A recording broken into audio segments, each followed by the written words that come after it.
Selamat pagi Mbak Caca. Selamat pagi, Bu Zalfa. Gimana kabarnya hari ini? Alhamdulillah sehat, Ibu. Dengan Ibu, bagaimana kabarnya juga hari ini? Baik, baik. Amin.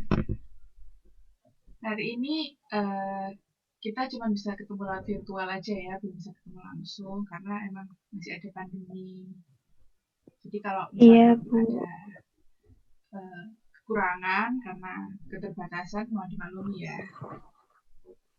Ya, Bu. Saya juga mungkin minta maaf apabila nanti sinyalnya mungkin agak aneh atau bagaimana.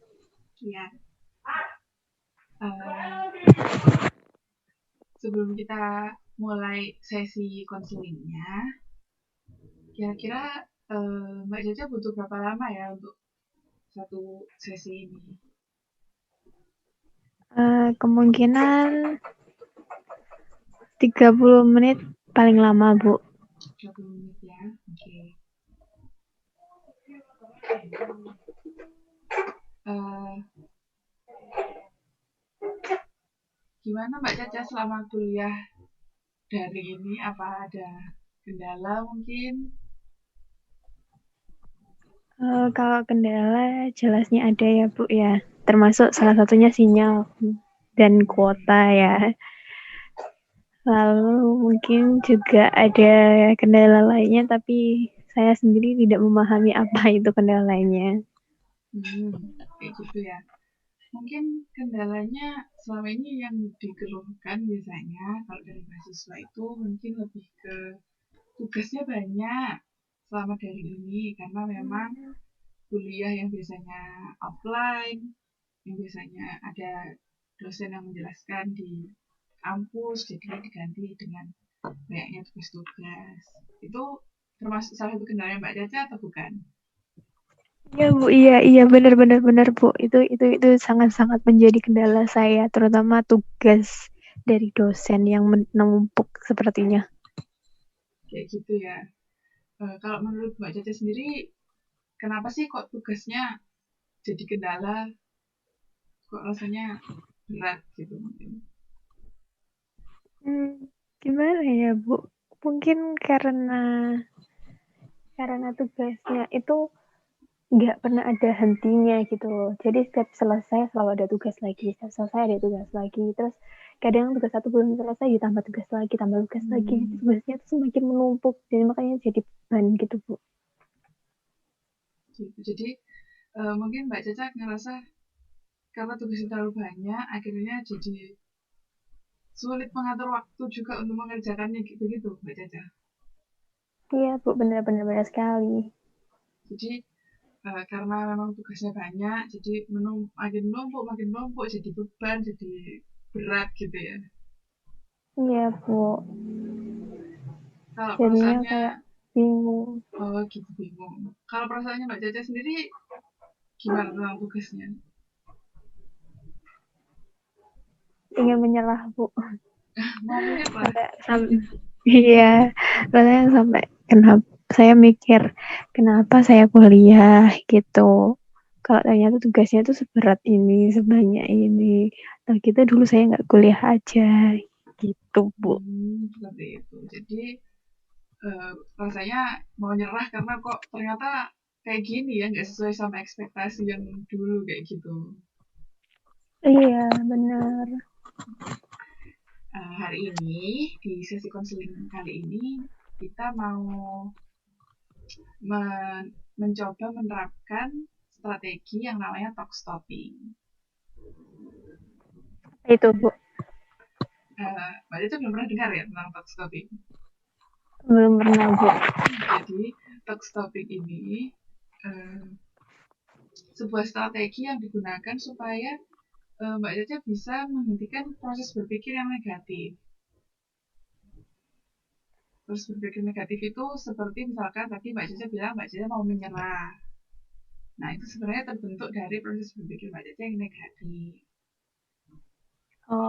Kita di Oh, sini mau mencoba menghentikan proses berpikir negatif itu, terus mengubahnya jadi yang lebih positif. Tapi Oh, begitu. lebih condong ke gimana caranya menghentikan proses berpikir yang negatif ini tadi. Boleh Bu, boleh dicoba. Ya.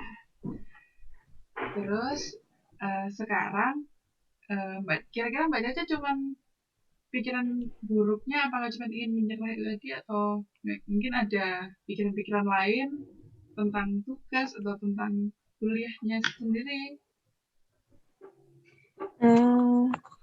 Mungkin saya berpikir saya tidak bisa mengerjakan tugas saya sesuai dengan deadline-nya karena terlalu banyak gitu Bu. Dan deadline-nya juga mirip-mirip. Kadang saya sampai bingung mau mengerjakan tugas itu yang mana dulu. Sampai kadang saya juga lupa tugas saya itu apa saja. Seperti itu ya. Memang deadline-nya di satu waktu yang sama jadi semuanya numpuk jadi satu seperti itu. Jadi ya. Sekarang saya mau mengajak Mbak Caca untuk mencoba mempraktikkan strategi tadi. Nah, sekarang nanti Mbak Caca berpikir dulu, maksudnya menyuarakan pikirannya. Jadi apa yang ada di pikiran Mbak Caca disuarakan. Kemudian nanti kalau misalkan ada pikiran-pikiran negatif yang mulai muncul, saya akan menghentikan Mbak Caca dengan tepukan tangan. Kayak gini. Seperti itu ya. Iya, Bu. Nah, sekarang kita coba. Sekarang Mbak Caca coba menyuarakan pikirannya. Saat ini saya sedang berpikir bahwa saya tidak bisa mengerjakan tugas revisian saya sesuai dengan waktu yang ditentukan karena saya bingung mau mengerjakan tugasnya seperti apa. Jadi saya nggak akan bisa mengumpulkan sesuai dengan tepat waktu. Kayak gitu. Nah, contohnya seperti itu. Jadi di tengah-tengah kita berpikir harus langsung dihentikan supaya proses berpikir negatifnya itu nggak terus berlanjut. Kita coba sekali lagi. Saat ini saya mungkin berpikir kalau cuacanya sedang cerah. Sepertinya saya asik kalau saya bisa bermain. Sayangnya karena ada tugas, saya jadi nggak bisa bermain. Seperti itu ya. Jadi pokoknya begitu keluar kata-kata yang negatif atau mungkin pikiran-pikiran yang merasa aduh jadi nggak bisa gini, aduh jadi nggak bisa gitu karena ada sesuatu yang membebani. Nah itu kita harus langsung menghentikannya kayak gitu. Oh gitu ya Bu. Baik-baik. Terus cara menghentikannya itu nggak cuma dengan tepukan tangan aja. Baca bisa mungkin menjentikan jari atau atau langsung bilang aja stop kayak gitu secara verbal. Jadi langsung kita ngomong stop kayak gitu. Tapi Bu, boleh saya tanya? Iya.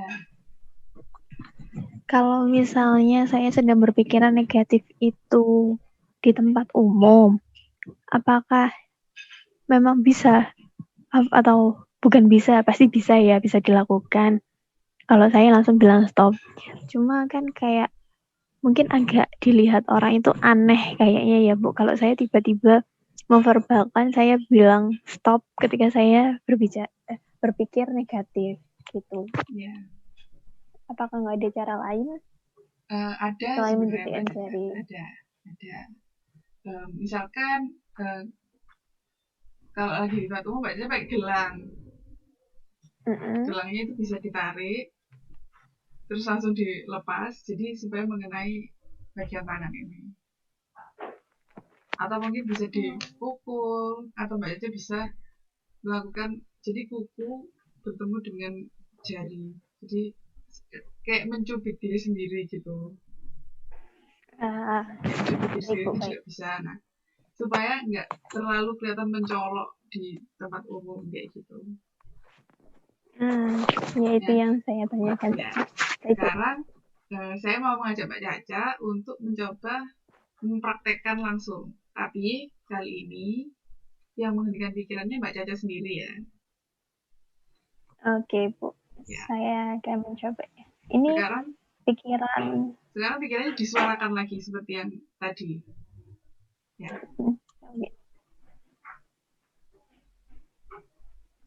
Sekarang saya sedang berpikir bagaimana rasanya jika saya liburan ke pantai dengan melihatkan keindahannya.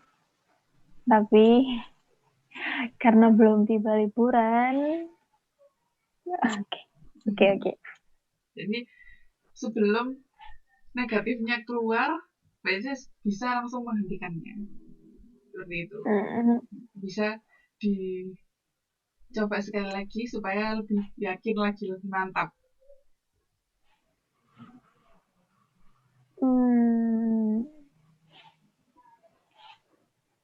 Sekarang saya sedang berpikir bahwa saya sedang mengerjakan tugas.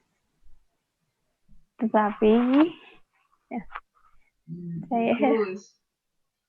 Nah, harus segera dihentikan seperti itu ya. Nah, sekarang untuk pertanyaan Mbak Caca yang tadi, kan kalau di tempat umum Mbak Caca nggak mungkin kan menyuarakan pikiran seperti itu tadi. Apalagi langsung bilang stop di tempat umum seperti itu kan nggak bisa. Nah, sekarang kita mau coba kalau Mbak Caca menyuarakan pikirannya dalam hati aja, menghentikannya juga cuma Mbak Caca yang tahu. Soalnya biasanya kan contoh misalkan lagi dalam kondisi melamun itu kan tiba-tiba kepikiran sesuatu, kadang-kadang kepikiran yang buruk atau mungkin memikirkan hal-hal yang sebenarnya belum terjadi. Cuma Mbak Caca berpikir, aduh pasti nanti gini, aduh pasti nanti gitu. Nah itu harus dihentikan. Nah sekarang coba Mbak Caca praktekkan itu, jadi suaranya disimpan dalam hati, prakteknya juga cuma Mbak Caca sendiri yang tahu gitu. Silahkan bisa dicoba.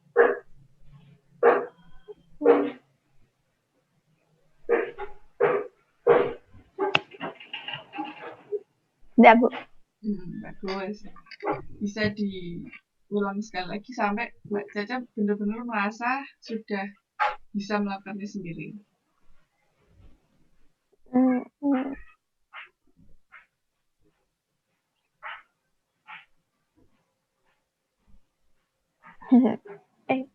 Ya. Nah, sekarang Ternyata kira-kira memang gimana rasanya? Apakah lebih jadi sedikit ampuh ya, Bu, ternyata.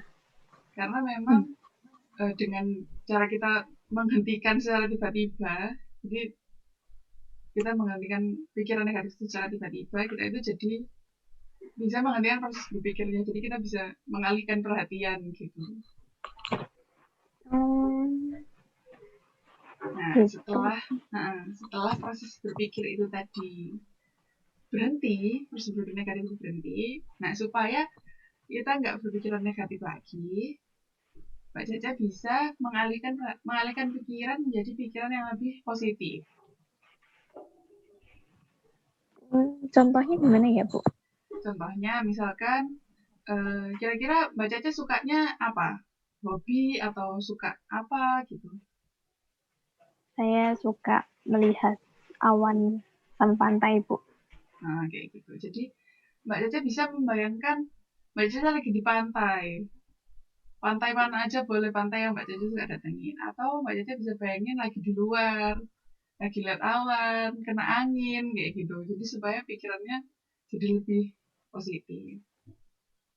Kayak gitu. Nah, sekarang coba Mbak Caca praktekkan mulai dari menghentikan pikiran negatifnya sampai ke mengalihkan ke pikiran yang lebih positif. Perlu disuarakan, Bu? Oh, enggak usah. Dalam hati aja.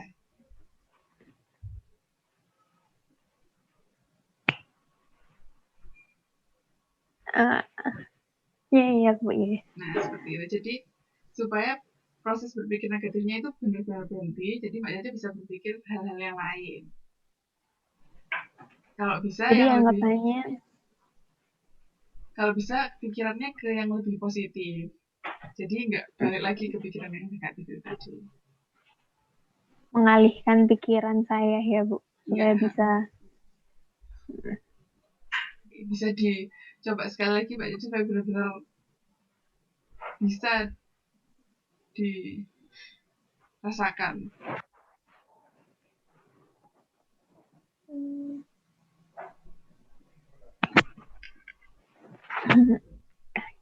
ya, ya, Oke. Nah, tadi kan kita sudah melakukan praktek seperti itu. Nah, kira-kira kalau Mbak Caca ada di situasi nyata, misalkan Mbak Caca lagi perjalanan atau lagi di kampus, misalkan nanti kalau sudah offline atau Mbak Caca sedang kuliah daring, terus tiba-tiba berpikiran negatif, kira-kira Mbak Caca bisa nggak mempraktekkan ini secara langsung? Sepertinya bisa sih Bu, tapi mungkin sepertinya dilakukannya secara pelan-pelan gitu biar nanti bisa jadi kebiasaan yang baru untuk saya. Nah, untuk itu, misalkan kita ketemu 1 minggu lagi ya Mbak Caca.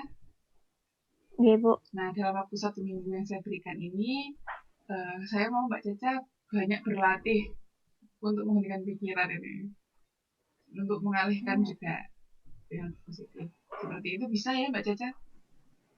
Insya Allah bisa Bu. Ya, nanti 1 minggu lagi kita ketemu lagi. Saya mau lihat kira-kira progres Mbak Caca sudah sampai mana. Baik Bu. Oke, nah terima kasih ya Mbak Caca. Terima kasih juga Ibu. Hari ini sudah melaksanakan praktek dengan baik. Semoga latihannya bisa membantu Mbak Caca untuk bisa menghentikan pikiran-pikiran negatif tadi supaya Mbak Caca jadi lebih semangat dalam kuliah daringnya. Iya Bu, saya juga berterima kasih banyak atas bantuan Ibu Iya. karena memberikan satu solusi yang baru untuk saya. Ya, terima kasih Mbak Caca. Selamat siang. Selamat siang Ibu. Jadi setelah saya lihat keseluruhan ya, itu semuanya cukup baik. Mulai dari konselornya, sikapnya konselor itu sudah baik, sampai di keterampilannya konselor mulai dari respon verbalnya juga ada. Konselornya juga memahami setiap prosedur yang disampaikan oleh konselornya. Konselornya benar-benar membantu dan menjelaskan setiap prosedurnya itu dengan urut gitu ya, sampai konselornya itu paham dan bisa mempraktikannya dengan baik. Konselor sudah bisa menerapkan sikap dasar dari mulai membangun hubungan, sampai membuka sesi konseling juga baik. Cuman yang di pengaturan tata ruang itu ya, setting itu tadi, sebenarnya sudah cukup. Terus penyiapan instrumen karena mungkin tidak terlihat ya Mbak Konselor. Jadi saya rasa cukup. Selebihnya sesi konseling ini baik. Makasih.